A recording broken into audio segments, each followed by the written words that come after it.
สวัสดีค่ะเพื่อนๆที่น่ารักของช่อง Mothercraft ฝีมือแม่ทุกท่านนะคะสำหรับคลิปนี้นะคะเป็นคลิปที่2ต่อจากคลิปที่แล้วค่ะซึ่งจะมาแนะนำในเรื่องของการถักสายรูดปากกระเป๋านะคะแล้วก็การเย็บผ้าซับในกระเป๋าด้วยค่ะวัสดุที่ใช้นะคะก็จะมีไหมพรมวีนัท4พายนะคะเข็มโครเชต์ทิวลิปเบอร์5/0ค่ะเข็มเก็บปลายไหมนะคะแล้วก็ในส่วนของผ้าซับในนะคะจะใช้สีเดียวกันกับสีไหมก็ได้หรือเป็นผ้าสีขาวก็ได้ค่ะก็จะมีเข็มเย็บผ้านะคะแล้วก็ไม้บรรทัดหรือสายวัดค่ะหากว่าคลิปนี้นะคะเร็วไปนะคะทุกท่านสามารถที่จะย้อนกลับมาดูขั้นตอนต่างๆได้หลายๆรอบเลยนะคะหากทุกท่านพร้อมกันแล้วนะคะเรามาเริ่มต้นทำงานชิ้นนี้ให้สำเร็จกันเลยค่ะเดี๋ยวคลิปนี้นะคะเราจะมาเริ่มต้นนะคะถักสายหูรูดของกระเป๋านะคะแล้วก็ลูกตุ้มนะคะเริ่มต้นด้วยการวัดนะคะเส้นไหมนะคะให้ยาว250เซนนะคะเมื่อเราวัดไหมยาว250เซนแล้วนะคะทีนี้เราจะมาเริ่มต้นโซ่1กันค่ะใช้เข็มเบอร์5/0นะคะของทิวลิปได้โซ่1แล้วนะคะเราก็จับไหมด้านล่างนะคะที่เราทิ้งชายไว้250เซนนี่แหละค่ะเอามาพาดที่ด้านหน้าของเข็มนะคะแล้วก็ควักไหมที่อยู่ในมือนะคะในนิ้วนะคะลอด2ห่วงนะคะแล้วก็หยิบไหมด้านล่างนะคะพาดด้านหน้าเข็มค่ะแล้วก็เกี่ยวไหมด้านหลังนะคะลอด2ห่วงแบบนี้นะคะพาดเอาไหมด้านหน้าพาดเข็มนะคะแล้วเกี่ยวไหมด้านหลังลอด2ห่วงทำอย่างนี้ไปเรื่อยๆนะคะจนหมดได้ที่เราได้วัดขนาด250เซนไว้แล้วนะคะตรงนี้จะเป็นสายหูรูดของกระเป๋านะคะจะใช้ความยาวนะคะถักไปให้ได้ประมาณ70เซนค่ะทีนี้เราได้แล้วนะคะสายของหูรูดกระเป๋านะคะยาว70เซนนะคะยาว70เซนทีนี้เดี๋ยวเราจะมาจบงานกันนะคะเราต้องปล่อยปลายไหมให้เหลือยาวสักหน่อยนะคะเพื่อเอาไว้เย็บติดกับลูกตุ้มที่เราทำไว้นะคะเราเก็บด้วยเกี่ยวไหมทั้ง2เส้นลอดผ่านมาเลยนะคะแล้วก็ตัดไหมค่ะ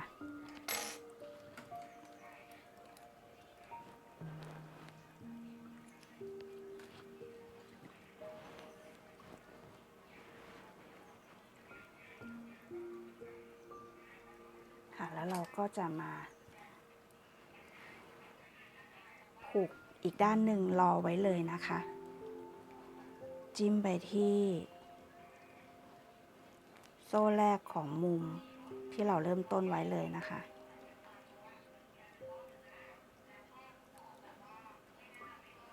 แล้วก็เกี่ยวไหมของปลายอีกด้านหนึ่งแค่เส้นเดียวนะคะลอดผ่านค่ะ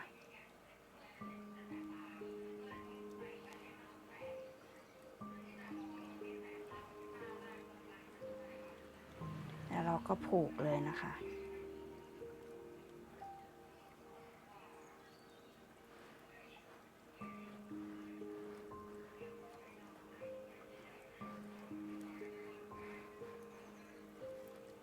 รอไว้ก่อนค่ะเดี๋ยวเรามาทำตุ้มกันนะคะค่ะเริ่มต้นทำตุ้มนะคะ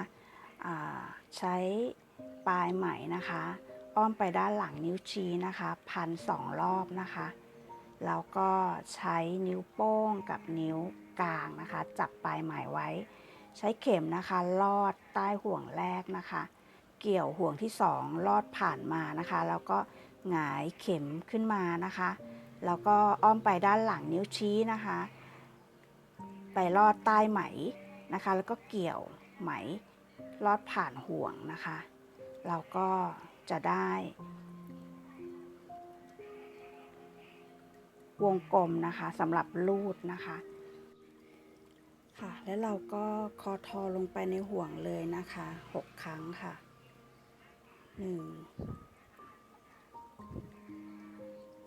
2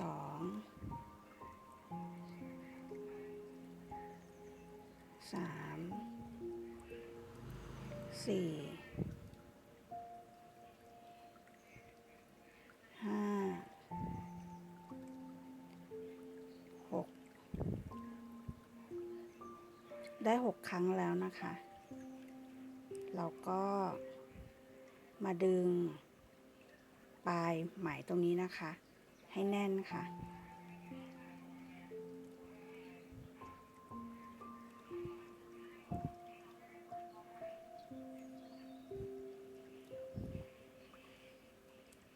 เสร็จแล้วเราก็ซีที่หลักแรกเลยนะคะ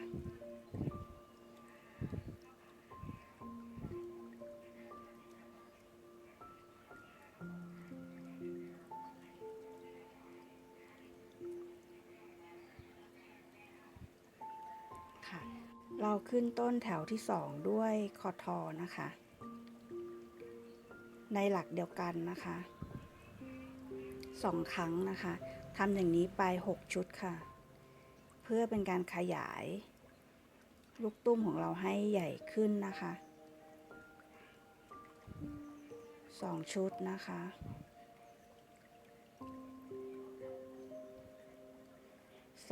3 ชุด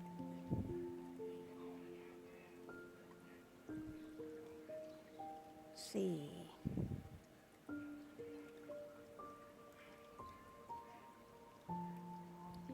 5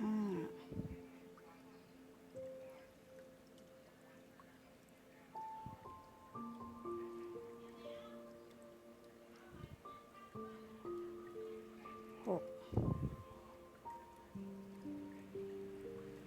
ค่ะ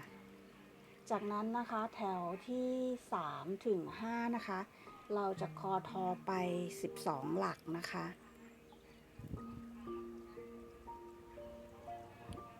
นี่คือแถวที่3นะคะ1คอทอ1แล้วนะคะ2 3 4 5 6 7 8 9 10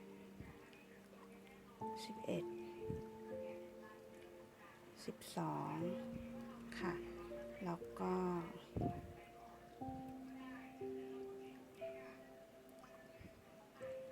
4นะคะแล้วก็แถวที่4ก็กดทอค่ะ2 3 4 5 6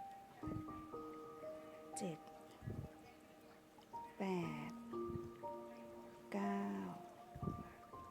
10 11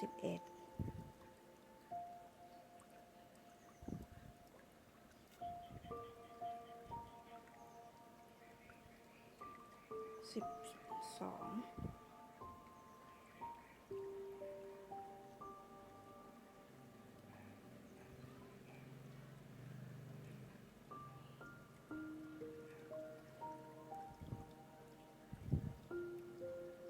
แถวที่5นะคะ4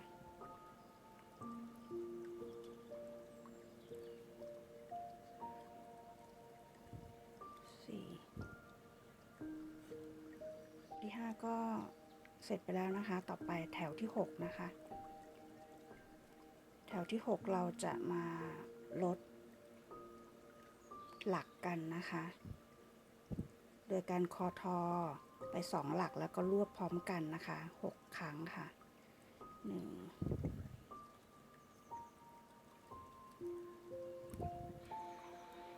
3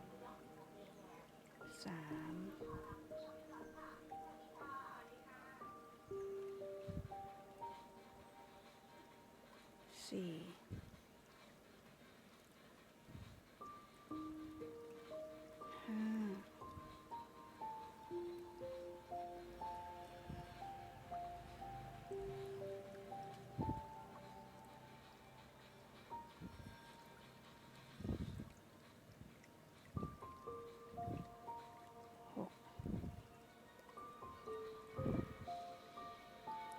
C นะคะ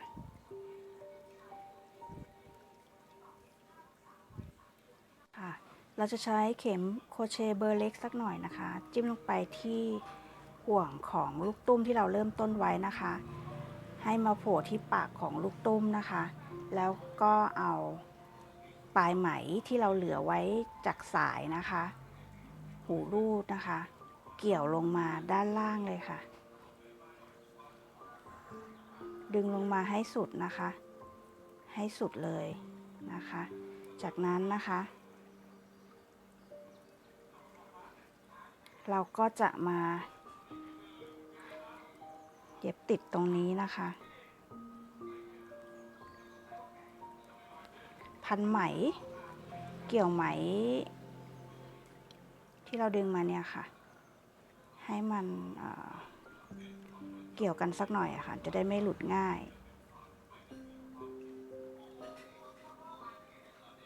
ค่ะสองข้างเลยนะคะคนละมุมนะคะ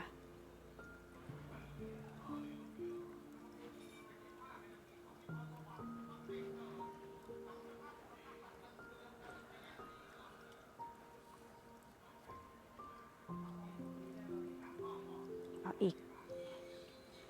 อีกนะคะ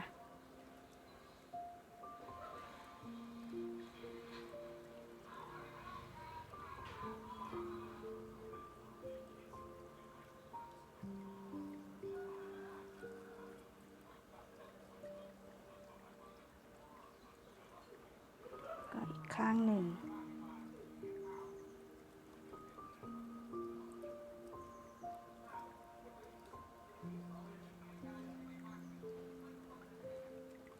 ดึงให้ตึงค่ะเสร็จแล้วเราก็ผูกปลายไหมนะคะให้แน่นนะคะเสร็จแล้วเราก็เกี่ยวค่ะ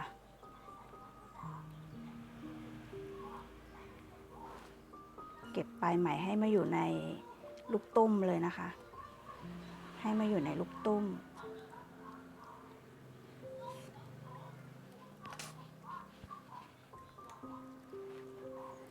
ใช้ปลายกรรไกรก็ได้นะคะยัดลงไป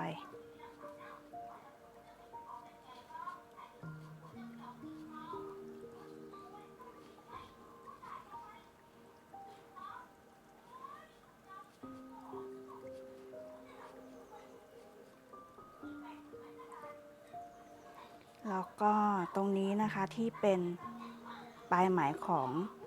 ห่วงที่เราเริ่มต้นไว้นะคะก็ยัดลงไปเลยค่ะยัดลงไปในลูกตุ้มค่ะค่ะจากนั้นนะคะเดี๋ยวเราก็จะใช้เศษไหมที่เหลือนะคะขยุ่มนิดนึงค่ะแล้วก็มายัดลูกตุ้มให้แน่นนะคะ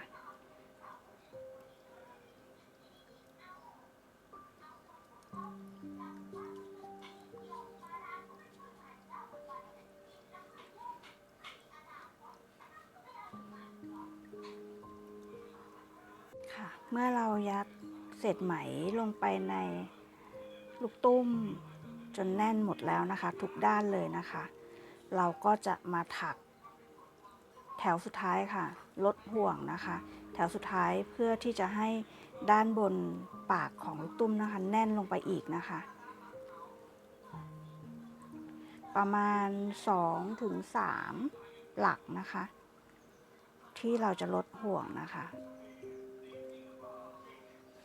ถักคอทอลงไปนะคะแล้วก็รวบครั้งเดียวค่ะ1 ครั้ง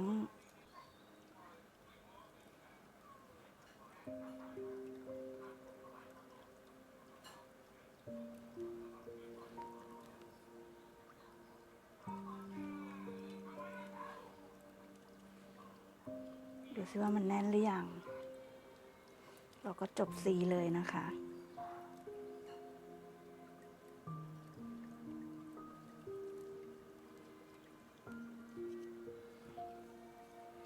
ค่ะเหลือปลายไหมยาวไว้หน่อยนะคะเพื่อที่จะเอาไว้เย็บติด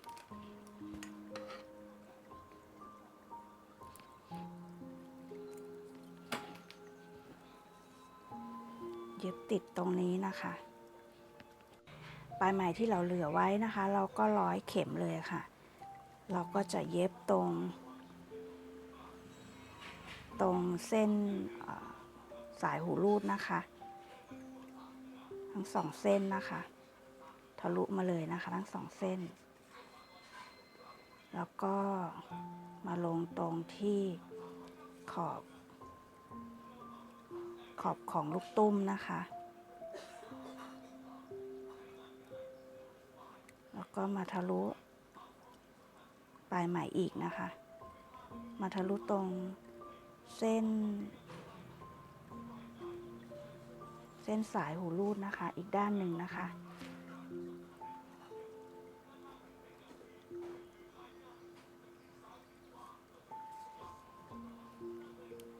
ถักอย่างนี้วนไปสัก4นะคะมาอีกด้านหนึ่งค่ะ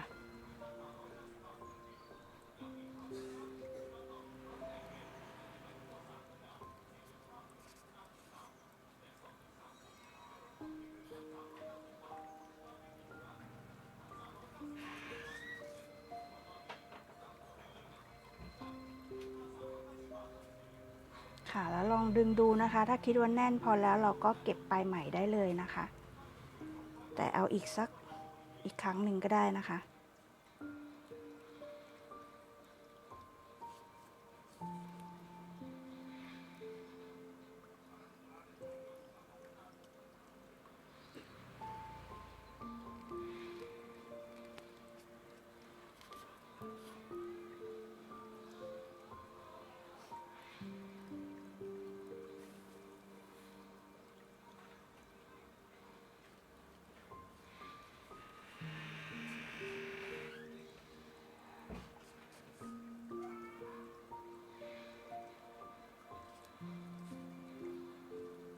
ค่ะแล้วก็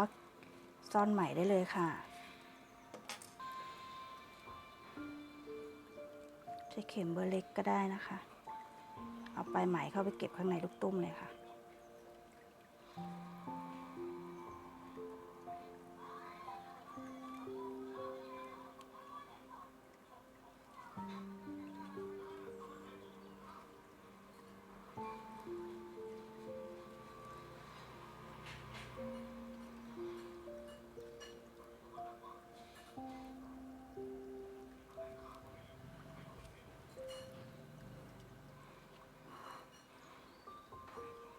ได้แล้วนะคะเราได้ตัวกระเป๋าแล้วก็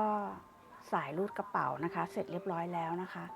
ขนาดของกระเป๋านะคะโดยประมาณนะคะจากมุมด้านซ้ายมือจนถึง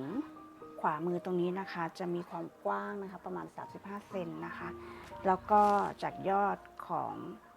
หูกระเป๋าตรงนี้นะคะวัดลงมาถึงก้นกระเป๋านะคะจะยาวประมาณ30เซนค่ะอุปกรณ์นะคะในการทำซับในกระเป๋าก็จะมีผ้านะคะซับในนะคะในคลิปนี้ปูจะใช้สีขาวเนาะแล้วก็ได้นะคะได้สีขาวแล้วก็สีเดียวกันกับตัวสีไหมนะคะแล้วก็เข็มเย็บผ้านะคะค่ะจากนั้นนะคะเราก็จะมาตัดนะคะผ้ากันนะคะผ้าที่ปูจะตัดนะคะจะเอามาทบกันนะคะพับทบกัน2ผืนติดกันแบบนี้นะคะตามความยาวของตัวกระเป๋าค่ะโดยวัดขนาดผ้านะคะที่จะตัดนะคะทางด้านแนวกว้างนี้นะคะบวกไปอีก2เซนเป็น37เซนนะคะจากตัวของกระเป๋านะคะแล้วก็ความยาวนะคะจากด้านบนจนถึงก้นกระเป๋านะคะบวกเพิ่มขึ้นไป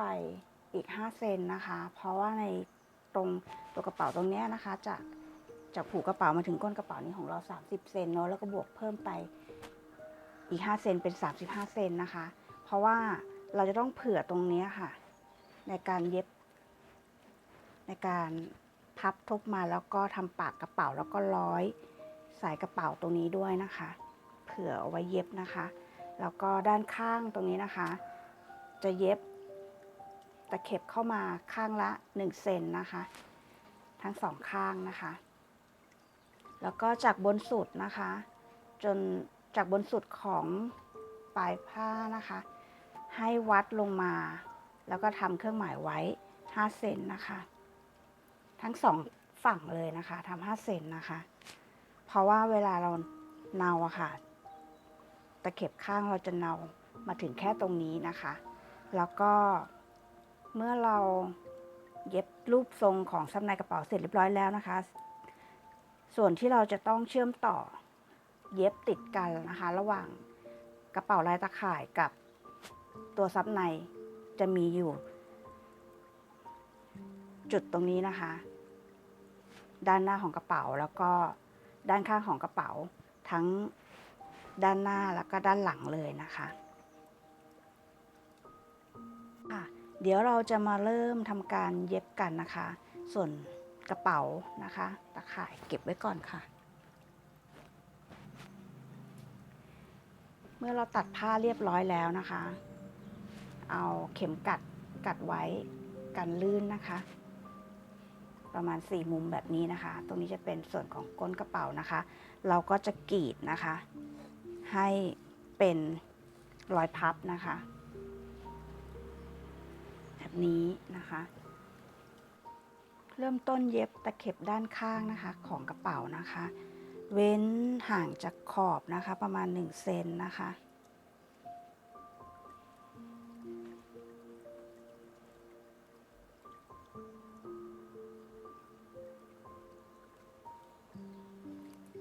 เราจะเย็บแบบด้นถอยหลังนะคะ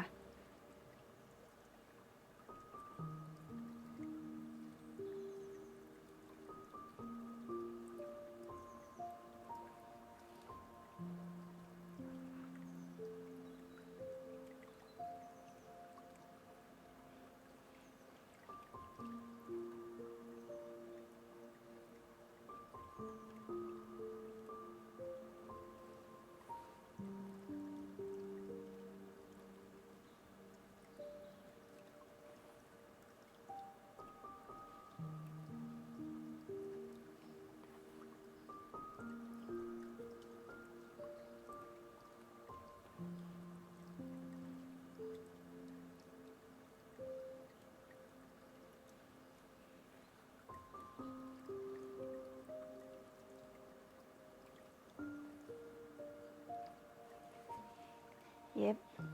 ยาวไปจนถึงตรงที่เรามาร์กไว้นะคะตรงนี้นะคะค่ะเมื่อเราด้นถอยหลังตะเข็บข้างกระเป๋าทั้ง2ด้านนะคะเรียบร้อยแล้วนะคะแล้วก็เหลือข้างบนจนถึงปากกระเป๋าไว้5เซนนะคะทีนี้เราก็มารีดตรงมุมที่เราเหลือไว้นะคะตรงนี้ด้านบนนะคะแบบนี้นะคะแล้วก็เข็มกัดไว้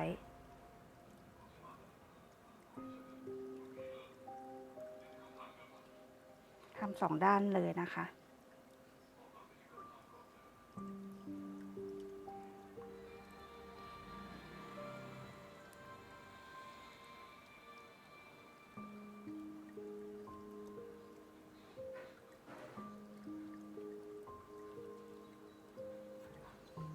เมื่อเรา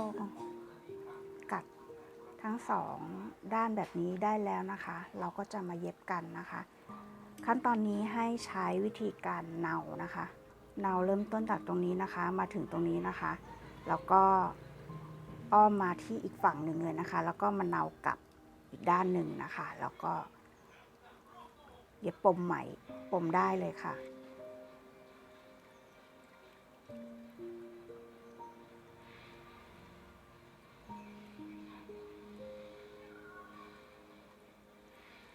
เนาใกล้ๆกับมุมที่รอยพับนะคะ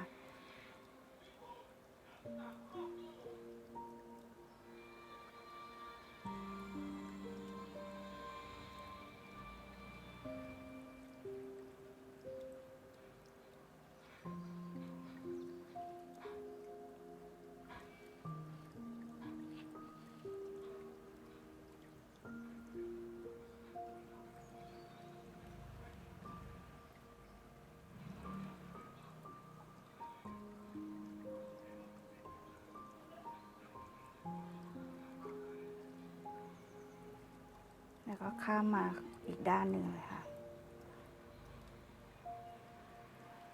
เย็บลังกันไว้สักหน่อยนะคะ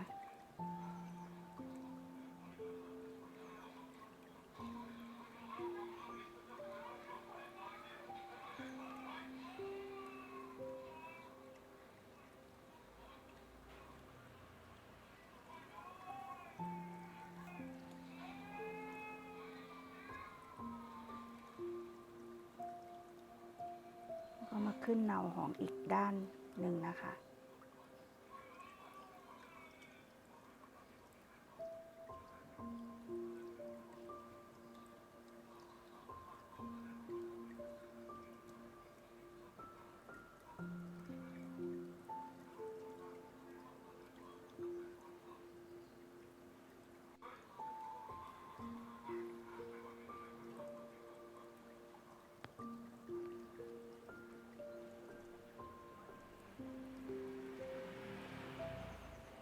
แล้วก็เราก็จะมาย้อนกลับนะคะ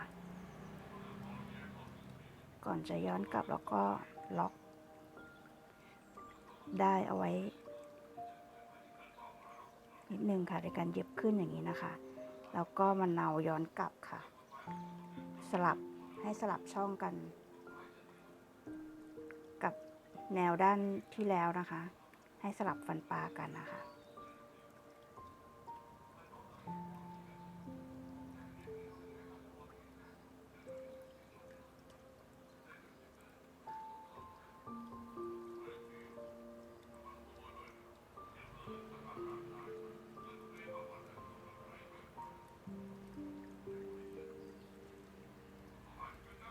ถึงมุมก็ล็อกเย็บล็อกไว้นิดนึงนะคะ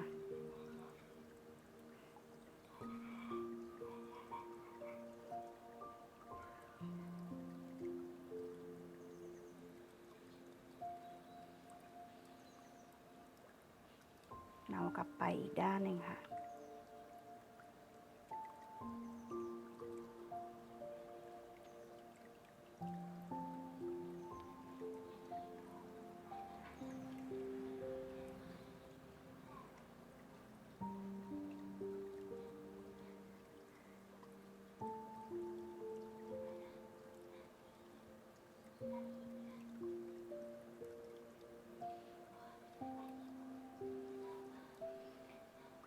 จบแล้วก็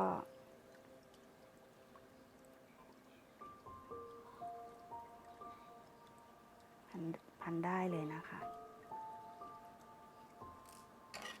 ทำอย่างนี้ทั้งสองข้างนะคะทางฝั่งนี้ด้วยนะคะ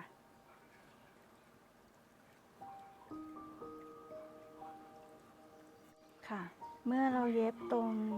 มุมปากกระเป๋าทั้งสองด้านนะคะเสร็จเรียบร้อยแล้วนะคะให้เรารีดนะคะตะเข็บใช้นิ้วนี่แหละค่ะแบะตะเข็บตรงนี้นะคะกรีดให้เป็นรอยพับนะคะจนถึงมุมเลยนะคะทำทั้งสองด้านนะคะ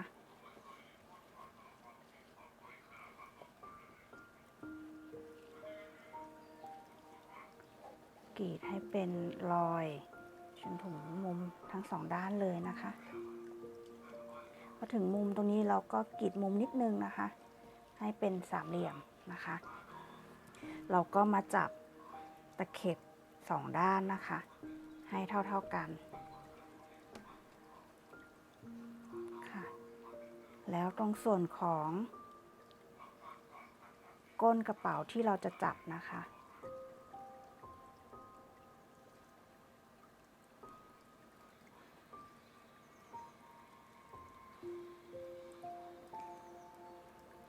ให้ตรง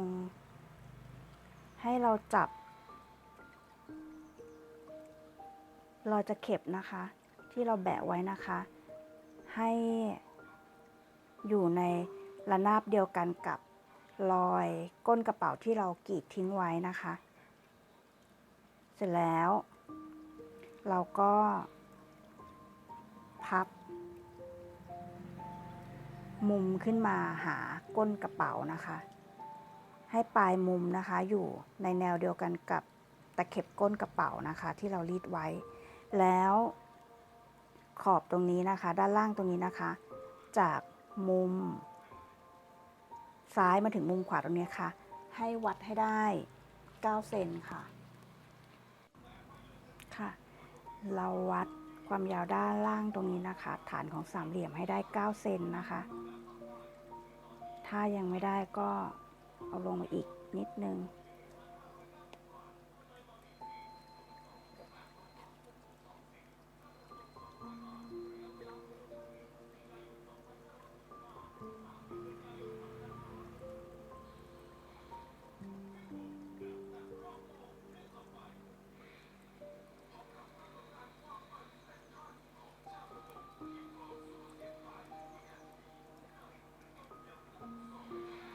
เมื่อได้แล้วนะคะ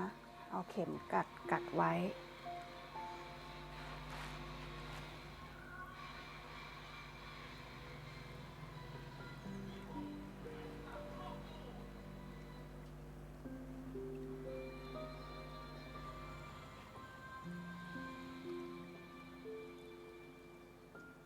9 เซนนะคะแล้วขอบทางด้านที่เป็นตรงจั่วนะคะทั้ง2 ด้านจะต้องวัดได้6 เซนนะคะ6 เซน6 เซนค่ะวัดอย่างนี้ทั้ง2 ด้านของก้นกระเป๋าเลยค่ะเมื่อเราได้มุมของก้นกระเป๋าทั้ง2 ด้านแล้วนะคะเราใช้เข็มนะคะเย็บตรงนี้ก่อนนะคะล็อกมุมของยอดสามเหลี่ยมด้านบนนะคะกับก้นกระเป๋าตรงนี้นิดนึงนะคะระวังอย่าเย็บไปติดด้านล่างนะคะ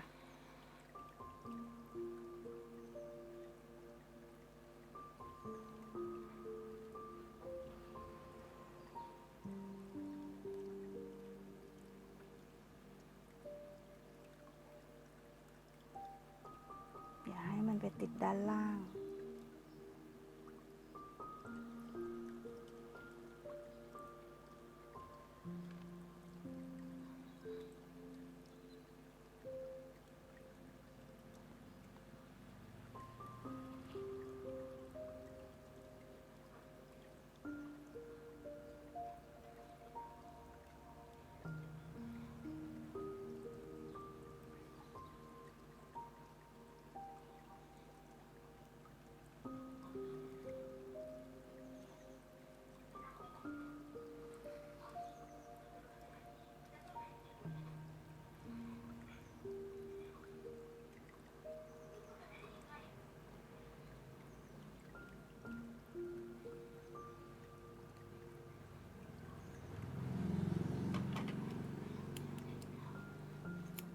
เราเย็บมุมสามเหลี่ยมทั้ง2 ด้านแล้วนะคะจากนั้นนะคะเราก็จะ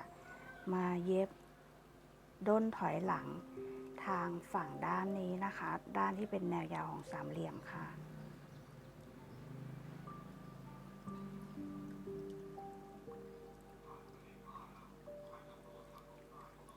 เย็บให้ติดกับรอยพับนะคะ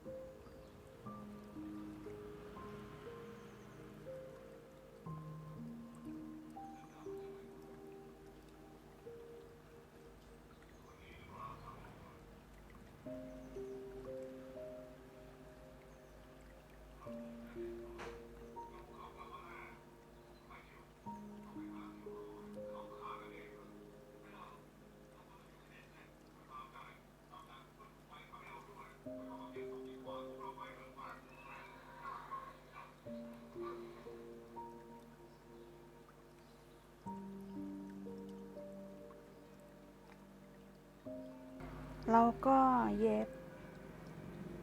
ขอบมุมกระเป๋าทั้ง2 ด้านเสร็จแล้วนะคะได้แบบนี้ค่ะ เดี๋ยวต่อไปนะคะเราจะมาเย็บในส่วนของปากกระเป๋านะคะ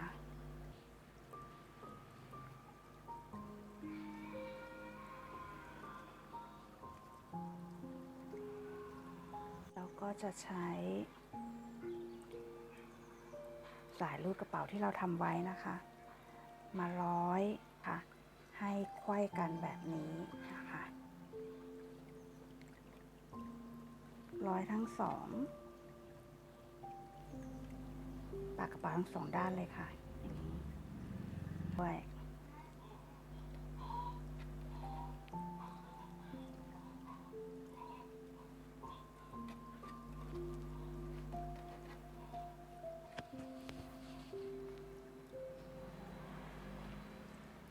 ค่ะก็จะพับปากกระเป๋ากันนะคะพับประมาณครึ่งเซนลงมาก่อนนะคะแล้วก็อีกด้านหนึ่งก็จะยาวกว้างลงมาประมาณถึงตรงนี้เลยนะคะที่เราได้เว้นไว้มาร์กเป็นปากกระเป๋าไว้5 เซนตรงนี้ค่ะ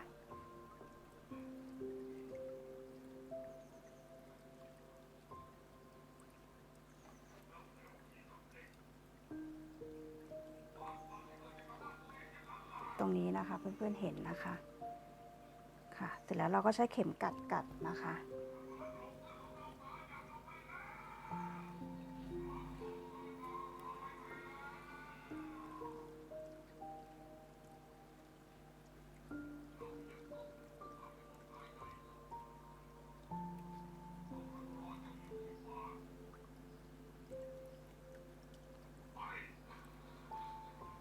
ค่ะแล้วเราก็จะมาทำมุมอีกด้านหนึ่งก่อนนะคะอีกฝั่งหนึ่ง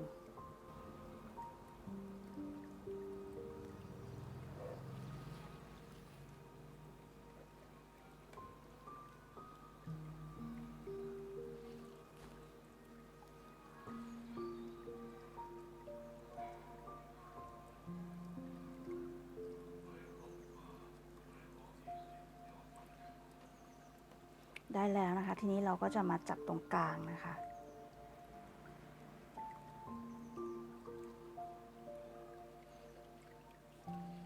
เข็มกัดค่ะ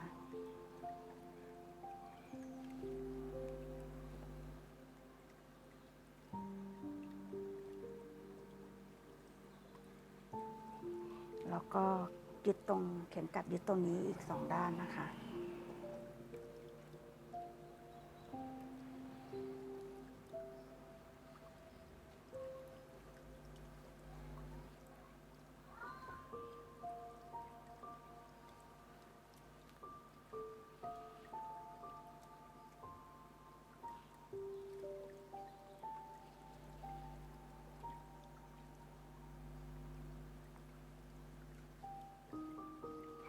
อีกด้านหนึ่งก็ทำเหมือนกันเลยนะคะเมื่อเรากัดเข็มกัดที่ปากกระเป๋าทั้ง2 ด้านเรียบร้อยแล้วนะคะทีนี้เราก็จะมาเริ่มต้นเนากันนะคะทางฝั่งนี้ให้เราใช้วิธีการเนานะคะเนาไปแล้วก็เนากลับมาอีกด้านหนึ่งนะคะเพื่อที่ด้านในของขอบกระเป๋าจะได้เป็นวิธีการเย็บที่สวยนะคะ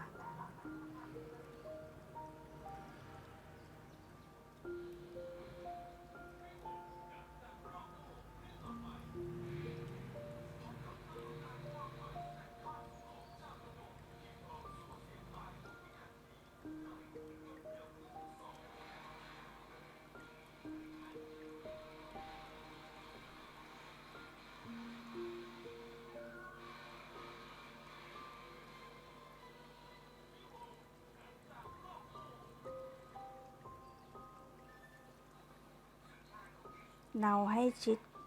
รอยพับเลยนะคะ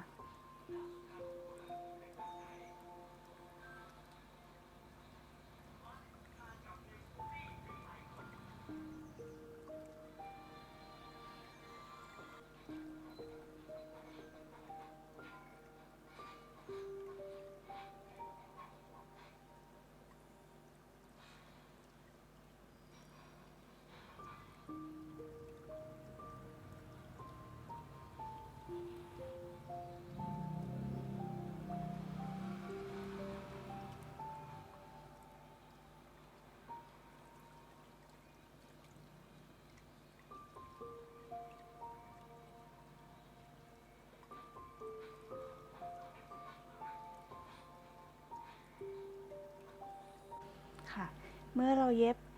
ด้านนอกมาสุดแล้วนะคะให้เรากลับมาเย็บแนวอีกด้านหนึ่งนะคะสลับฟันปลากันแบบนี้นะคะ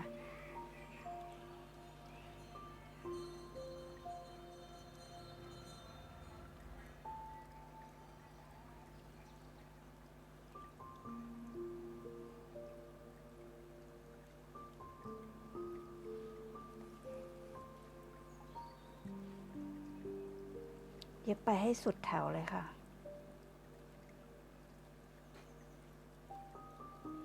ค่ะเราก็เย็บปากกระเป๋ามาได้ทั้งสองด้านแล้วนะคะต่อไปเราก็จะกลับด้านออกมานะคะแบบนี้นะคะแล้วก็เราจะเอามาใส่ทางด้านในของกระเป๋าตาข่ายค่ะ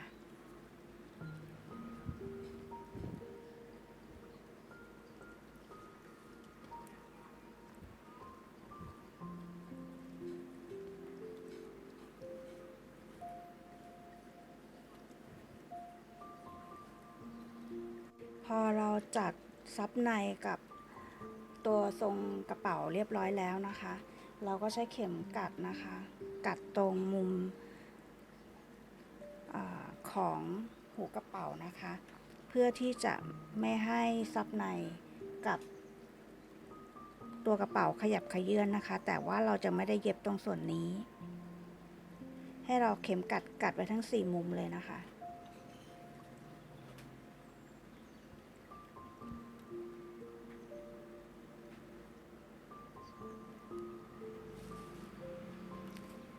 ด้านนี้เราก็กัดเรียบร้อยแล้วนะคะค่ะแล้วต่อไปเราจะมากัดตรงมุมนี้นะคะแล้วก็มุมด้านข้างซ้ายขวานะคะ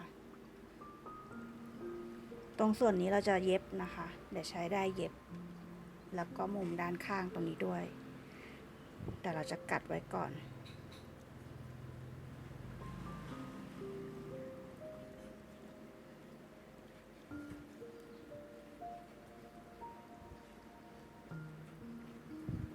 พลิกอีกด้านหนึ่งก่อนนะคะ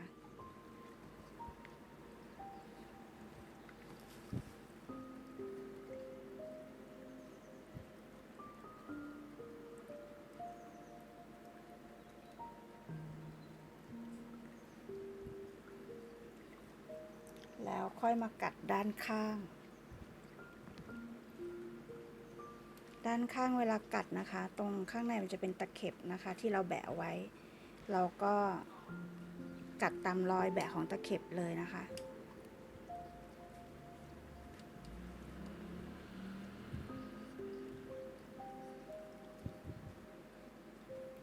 ด้านมุมของกระเป๋าที่เราถักมันจะอยู่แนวเดียวกับตะเข็บนะคะเข็มกัดไว้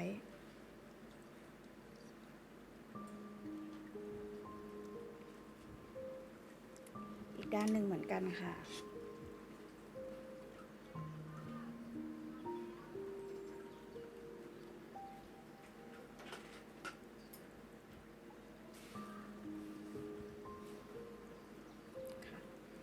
ด้านในตะเข็บด้านในก็จะเป็นแบบนี้นะคะค่ะแล้วเดี๋ยวเราจะมา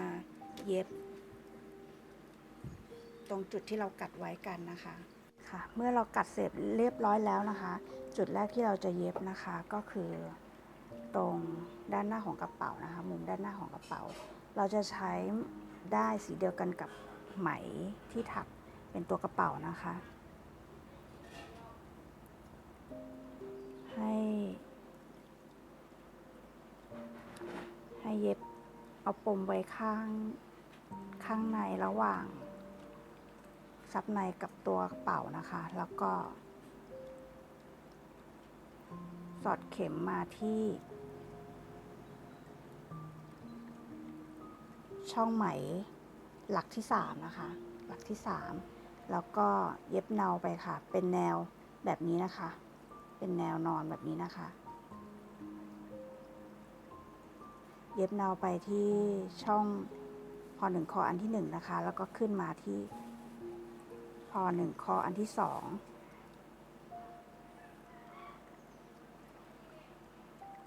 ค่ะแล้วก็กลับไปที่ตรงมุมนะคะแล้วก็ขึ้นมาที่พอหนึ่งคอถัดไปค่ะมาที่พอหนึ่งคออันที่สองขึ้นมาที่พอหนึ่งคออันที่สาม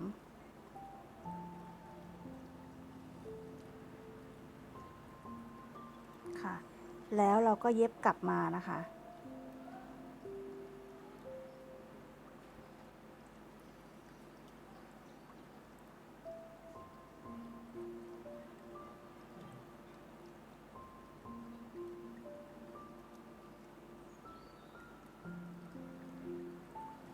เย็บกลับมาแบบสลับช่องที่เราเนาไว้เมื่อกี้นะคะ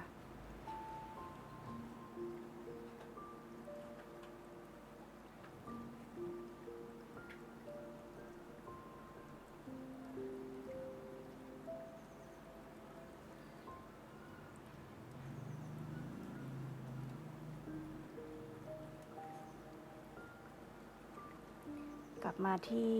จุดเริ่มต้นอีกครั้งหนึ่งค่ะทำซ้ำเย็บกลับมาซ้ำอีกครั้งหนึ่งนะคะจะได้แน่นนะคะตรงจุดนี้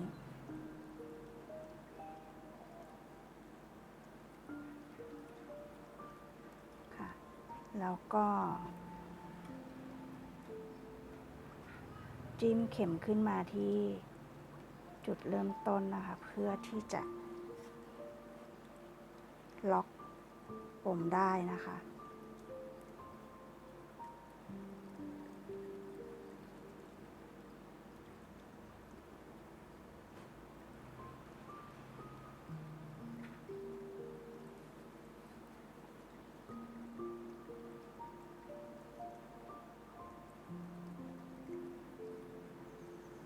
ค่ะเสร็จแล้วตัดไหมเลยค่ะตัดได้เลยนะคะเราจะเย็บอย่างนี้นะคะทุกมุมที่เราเข็มกัดไว้นะคะคือตรงนี้แล้วก็ด้านข้างทั้งสองข้างนะคะแล้วก็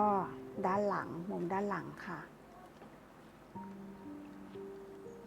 ส่วนตรงนี้เราจะไม่เย็บนะคะกระเป๋าลายตะข่ายของเราก็เสร็จเรียบร้อยแล้วนะคะ